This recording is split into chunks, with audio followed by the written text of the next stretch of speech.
আমার কাছে খবর আছে যে নওশাদ বেশি চালাকি করছে। যদি নওশাদ এই ভুল করে তাহলে নওশাদকে ভাঙড়ে কিভাবে হারাবো নওশাদ ঠিক টের পেয়ে যাবে। তৃণমূলের সাপোর্ট পেলেও নওশাদ আর দ্বিতীয়বারের জন্য এমএলএ হবে না, এটুকু বলে। উনি এই যে বড় বড় মিথ্যা কথা বলছে দাড়ি রেখে আর মাথায় টুপি দিয়ে, ব্যান্ড হয়ে গেছে হুমায়ুন কবির বাংলার ভোটারদের কাছে।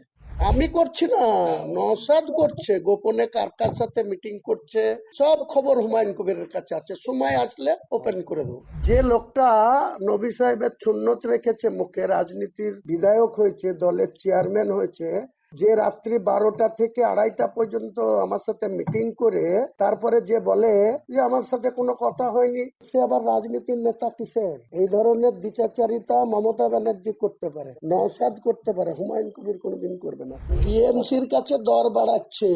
উনি ওই দিন দেখা করেনি, আমার কোনো দুঃখ হয়নি, আমি তো দেখা করার জন্য যাইনি। আমি ওইখানে বাড়ির পাশে ইব্রাহিম সিদ্দিকের কাছে গেছি, তাই সৌজন্য বাড়িতে গেছি, হয়নি কিছু।